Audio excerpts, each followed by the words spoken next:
நன்மை வேண்டி சென்னையை சேர்ந்த முதியவர் ஒருவர் சபரிமலைக்கு சைக்கிளில் பயணம் மேற்கொண்டுள்ளார். சென்னை வெள்ளிவாக்கத்தை சேர்ந்தவர் பழனிசாமி. இவர் கடந்த 24 வருடங்களாக இருமுடி கட்டி சபரிமலைக்கு சென்று வருகிறார். இந்நிலையில் உலக நன்மை வேண்டியும் உலக ஜீவராசிகள் நோய் நொடியின்றி வாழவும் சைக்கிளில் சபரிமலைக்கு பயணத்தை தொடங்கியுள்ளார்.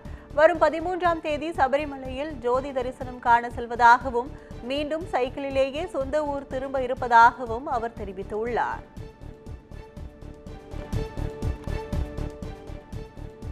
நெல்லை மாவட்டம் நாங்குநேரியில் வாகன விழிப்புணர்வு பேரணி நடைபெற்றது. வள்ளியூர் வட்டார மோட்டார் வாகன அலுவலகம், தேசிய நெடுஞ்சாலை ஆணையம் மற்றும் சுங்கச்சாவடி நிர்வாகம் சார்பில் வாகன விழிப்புணர்வு பேரணி நடந்தது.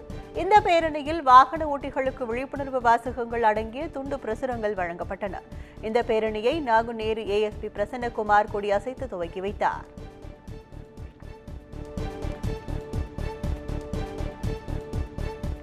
கோவை மாநகராட்சி அலுவலகத்தில் பொங்கல் கொண்டாட்டம் கோலாகலமாக நடைபெற்றது. பொங்கல் பண்டிகையை முன்னிட்டு தமிழக அரசு அலுவலகங்களில் கொண்டாட்டங்கள் நடைபெற்று வருகிறது. அதன் ஒரு பகுதியாக கோவை மாநகராட்சி அலுவலகத்தில் பொங்கல் விழா கொண்டாடப்பட்டது. இதில் மாநகராட்சி ஆணையாளர் சிவகுரு பிரபாகரன், மேயர் ரங்கநாயகி, துணை மேயர் வெற்றிச்செல்வன் மற்றும் பலர் கலந்து கொண்டனர். இதில் பள்ளி மாணவர்களின் கலை நிகழ்ச்சிகளும் நடைபெற்றது.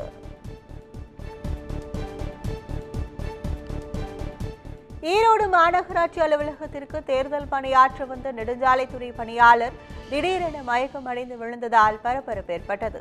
நெடுஞ்சாலைத்துறையில் அலுவலக உதவியாளராக பணியாற்றி ஓய்வு பெற்ற சந்திரமோகன் அவுட் சோர்சிங் முறையில் மீண்டும் பணியாற்றி வருகிறார். இந்நிலையில் இடைத்தேர்தல் பணியாற்றுவதற்காக மாநகராட்சி அலுவலகத்திற்கு வந்த அவர் நுழைவு வாயிலேயே திடீரென மயங்கி விழுந்தார். இதனை கண்ட போலீசார் அவரை மீட்டு முதலுதவி அளித்தனர். பின்னர் 108 ஆம்புலன்ஸ் வரவழைத்து சிகிச்சைக்காக ஈரோடு அரசு தலைமை மருத்துவமனைக்கு அனுப்பி வைத்தனர்.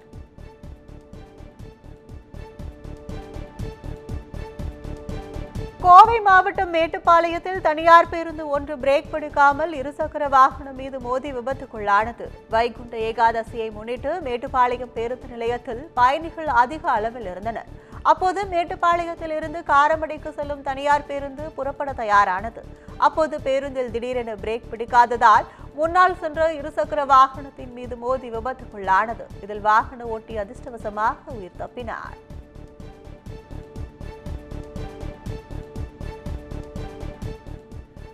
திண்டுக்கல் மாவட்டம் கொடைக்கானல் மலைப்பகுதிகளில் கடும் குளிர் காரணமாக பொதுமக்கள் தீ மூட்டி குளிர் காய்ந்து வருகின்றனர். கொடைக்கானல் மலைப்பகுதிகளில் கடந்த சில தினங்களாக அடர்ந்த பனிமூட்டமாக காணப்படுகிறது. இதன் காரணமாக கீழ்பூமி, ஜிம்கானா, பாம்பார்புரம், ஏரிச்சாலை உள்ளிட்ட பல்வேறு பகுதிகளில் உறைபனியானது தொடர்ந்து நிலவி வருகிறது. இதனால் மூஞ்சிக்கல், கல்லறைமேடு, ஏரிசாலை உள்ளிட்ட பகுதிகளில் பகலிலேயே தீ மூட்டி பொதுமக்கள் குளிர் காய்ந்து வருகின்றனர். தொடர்ந்து இனி வரும் காலங்களில் கடுமையான குளிர் இருக்கும் எனவும் எதிர்பார்க்கப்படுகிறது.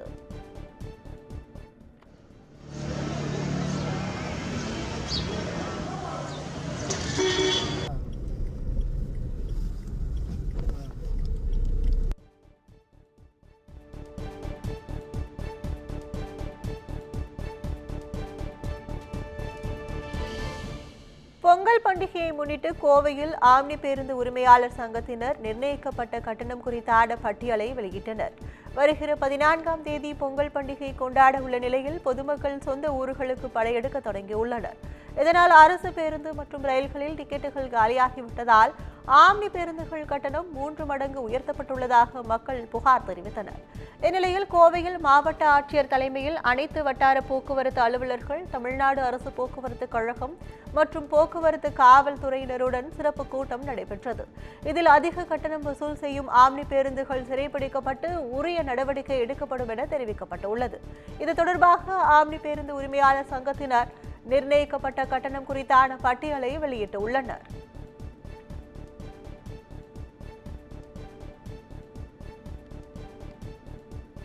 புதுக்கோட்டை மாவட்டம் ஆலங்குடி அருகே வன்னியன் விடுதி ஜல்லிக்கட்டு போட்டிக்கான முன்னேற்பாடுகள் பணிகளை கோட்டாட்சியர் நேரில் ஆய்வு செய்தார். புதுக்கோட்டை மாவட்டத்தில் நிரந்தர வாடிவாசல் கொண்டதும் அதிக காளைகள் பங்கு பெறக்கூடியதுமான வன்னியன் விடுதி மாயன் பெருமாள் கோவில் திடலில் ஜல்லிக்கட்டு போட்டி பொங்கலுக்கு மறுநாள் நடைபெறுவது வழக்கம்.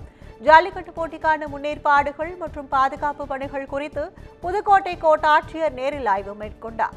காளைகளுக்கு மேற்கொள்ள வேண்டிய முன்னேற்பாடுகள், மாடுபிடி வீரர்களுக்கான சோதனைகள் மற்றும் பதிவு செய்யும் முறைகள் உள்ளிட்ட பல்வேறு ஆலோசனைகள் மற்றும் உத்தரவுகளை கோட்டாட்சியர் அதிகாரிகளுக்கு வழங்கினார்.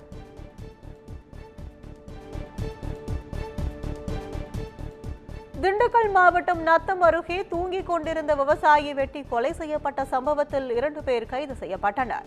கடந்த நவம்பர் 18ஆம் தேதி நத்தம் அருகே எல் வலையப்பட்டி பகுதியில் வீட்டில் வெளியே தூங்கிக் கொண்டிருந்த விவசாயி சின்னையா என்பவரை மர்ம நபர்கள் சரமாரியாக வெட்டியுள்ளனர். இதில் படுகாயமடைந்த சின்னையா மருத்துவமனையில் சிகிச்சை பலனின்றி உயிரிழந்தார். இந்த வழக்கில் சின்னையாவின் உறவினர் ரமேஷ், அவரது தினேஷ் ஆகியோர் கொலை செய்தது தெரியவந்தது. இதை அடுத்து 2 பேரையும் கைது செய்து நீதிமன்றத்தில் ஆஜர்படுத்தி சிறையில் அடைத்தனர்.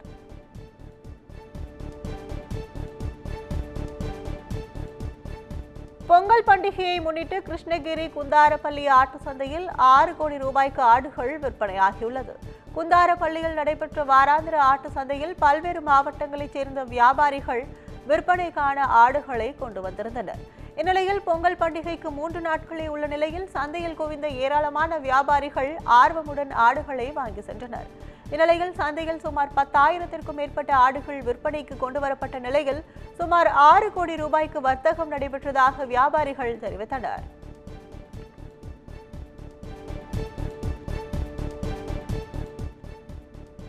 திருச்சி மாவட்டம் நம்பர் 1 டோல்கேட் அருகே இந்திய கம்யூனிஸ்ட் கட்சி நிர்வாகி அடித்து கொலை செய்யப்பட்ட சம்பவம் அதிர்ச்சியை ஏற்படுத்தியுள்ளது. பூக்கொல்லி பகுதியில் இந்திய கம்யூனிஸ்ட் கட்சி நிர்வாகி முத்துகிருஷ்ணன் என்பவர் வசித்து வருகிறார். இந்நிலையில் தெருவில் நடந்து சென்றபோது அதே பகுதியைச் சேர்ந்த நெய்கிருஷ்ணன் என்பவரை பார்த்து முத்துகிருஷ்ணனின் நாய் குரைத்துள்ளது. இதனால் 2 பேருக்கும் இடையே தகராறு ஏற்பட்டு கைகலப்பாக மாறியுள்ளது. இதில் இருவரும் மாறி மாறி தாக்கிக் கொண்டதில் 2 பேரும் காயமடைந்தனர். இதில் முத்துகிருஷ்ணன் தலையில் படுகாயமடைந்து மருத்துவமனையில் அனுமதிக்கப்பட்ட நிலையில் சிகிச்சை பலனின்றி உயிரிழந்தார். இதுகுறித்து போலீசார் வழக்கு பதிவு செய்து விசாரணை நடத்தி வருகின்றனர்.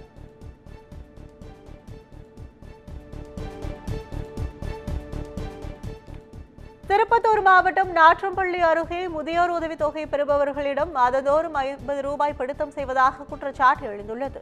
புதுப்பேட்டை பகுதியைச் சேர்ந்த விஜயகுமார் என்பவர் கடந்த 5 ஆண்டுகளாக பேங்க் ஆஃப் பரோடாவின் கஸ்டமர் சர்வீஸ் பாயிண்ட் வைத்து நடத்தி வருகிறார். இந்நிலையில் முதியவர் உதவித்தொகை திட்டத்தின் கீழ் பணம் எடுத்துக் கொடுக்க 50 ரூபாய் பிடித்தம் செய்ததாக குற்றச்சாட்டு எழுந்துள்ளது. இதுகுறித்து மாவட்ட நிர்வாகம் உடனடியாக நடவடிக்கை எடுக்க வேண்டும் என்பதே அப்பகுதி மக்களின் கோரிக்கையாக உள்ளது.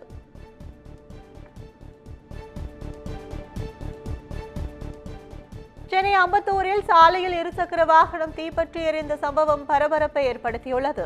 அம்பத்தூர் அருகே மேனாம்பேடு பகுதியில் இருந்து கொரட்டூர் பகுதிக்கு செல்லும் சாலையில் இளைஞர் ஒருவர் ஓட்டி சென்ற இருசக்கர வாகனத்தில் இருந்து திடீரென புகை வந்துள்ளது. தொடர்ந்து அந்த நபர் வாகனத்தை சாலையோரம் நிறுத்தியுள்ளார். இந்நிலையில் இருசக்கர வாகனம் முழுவதும் தீப்பிடித்து எரிந்தது. தகவல் அறிந்து வந்த தீயணைப்பு துறையினர் தீயை அணைத்தனர். இதனால் அம்பத்தூர் மேனாம்பேடு சாலையில் கடுமையான போக்குவரத்து நெரிசல் ஏற்பட்டது.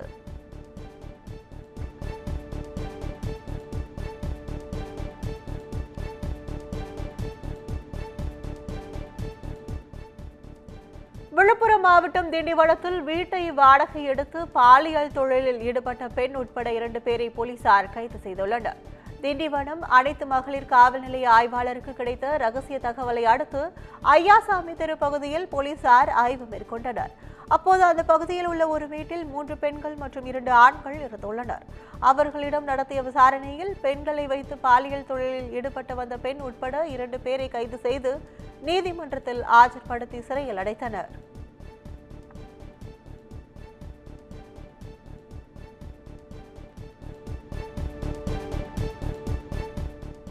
வேலூர் மாவட்டம் குடியாத்தம் அருகே கர்நாடக மாநில மது பாக்கெட்டுகளை சட்டவிரோதமாக பதுக்கி வைத்திருந்த நபர் கைது செய்யப்பட்டார். குடியாத்தம் அடுத்த பத்தலப்பள்ளி பகுதியில் சுப்பிரமணி என்பவர் வீட்டின் அருகே சட்டவிரோதமாக கர்நாடக மாநில மது பாக்கெட்டுகளை பதுக்கி வைத்திருப்பதாக ரகசிய தகவல் கிடைத்தது. இதையடுத்து மதுவிலக்கு போலீசார் நடத்திய சோதனையில் 816 கர்நாடக மாநில மது பாக்கெட்டுகள் பறிமுதல் செய்யப்பட்டது. தொடர்ந்து சுரேஷ் என்பவரை கைது செய்த போலீசார் சுப்பிரமணி மற்றும் ஆசிர்வாதம் ஆகியோரை தேடி வருகின்றனர்.